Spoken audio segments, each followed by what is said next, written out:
Hello dear students, आज की class में डिस्कस करेंगे सारे MCQs on the topic sericulture. Sericulture एक ऐसा हिस्सा है जो कि ऑलमोस्ट हर एग्जामिनेशन में पूछा जाता है। खास करके आप में से जो भी असिस्टेंट डायरेक्टर सेरीकल्चर के एस्पायरेंट्स हैं या फिर अपकमिंग किसी भी तरह के पीजी एंट्रेंस एग्जामिनेशन के एस्पायरेंट्स हो या फिर एग्रीकल्चर टीचर के एस्पायरेंट्स हो, सो इन सारे एग्जाम्स में this is going to be very beneficial. In fact RU RHU जैसे एग्जाम्स के भी सिलेबस में सेरीकल्चर मेंशन किया गया है in the topic of beneficial insects. So आइए शुरू करते हैं पहले टॉपिक के साथ या पहले क्वेश्चन के साथ। देखते हैं पहला क्वेश्चन हमारे पास क्या है। पहला क्वेश्चन है, giant silkworm is Attacus atlas, Bombyx mori, Samia ricini या नन ऑफ द अबव। तो आपको बता दूं दैट जाइंट सिल्कवॉर्म का scientific name is Attacus atlas. हर बच्चा जानता है भाई बाकी सारे सिल्कवॉर्म्स के नाम, बट कहीं ना कहीं जाइंट सिल्कवॉर्म मिस रह जाता है। ऑब्जेक्टिव बुक्स में भी कहीं पर भी शायद ही जाइंट सिल्कवॉर्म के बारे में रिलेटेड क्वेश्चन पूछा गया है। इसे ध्यान रखिएगा। द जाइंट सिल्कवॉर्म का scientific name is Attacus Atlas.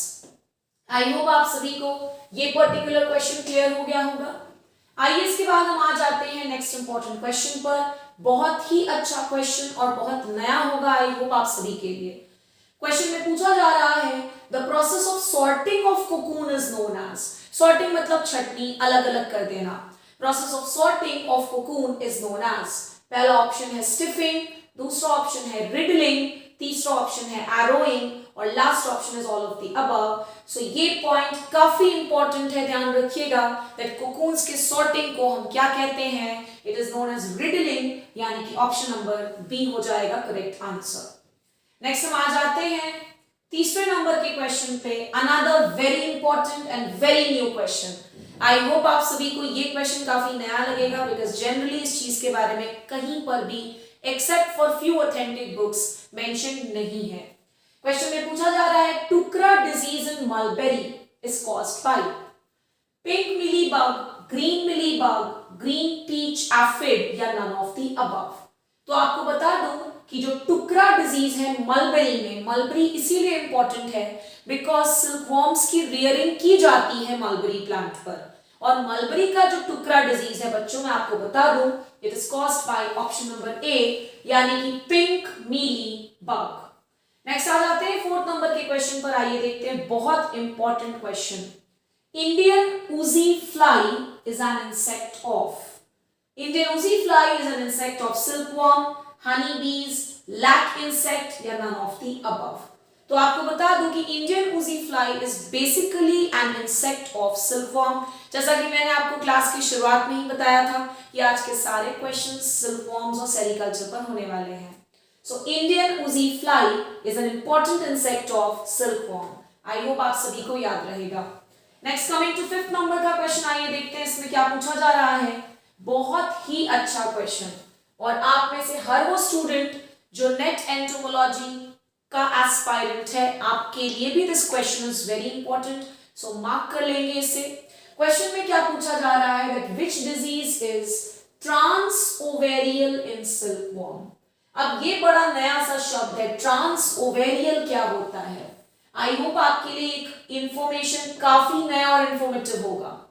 Trans ओवेरियल का मतलब होता है कोई ऐसा इंफेक्शन जो एग में कॉज होता हो, एन इंफेक्शन विच अटैक्स एग। और जैसा कि आप जानते हैं कि एग से भी आने वाला जनरेशन का निर्माण होगा, फॉर्मेशन होगा।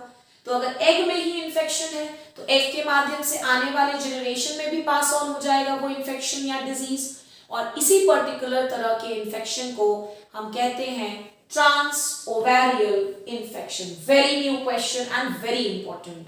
सो आपको बता दूं इसका आंसर कि जो पेब्रीन डिजीज है in the case of silkworm it is transovarial, एक ऐसा इन्फेक्शन जो एग के माध्यम से आने वाले जनरेशन में पास ऑन हो जाता है। वेरी इंपॉर्टेंट, ट्रांस ओवेरियल का डेफिनेशन भी जरूर नोट डाउन करिएगा। तो this was the fifth question. इसके बाद हम आ जाते हैं सिक्स नंबर के क्वेश्चन पर, और आइए देखते हैं सिक्स नंबर का क्वेश्चन हमसे क्या पूछ रहा है। अगेन बहुत ही अच्छा क्वेश्चन मैं कहूंगी इसको।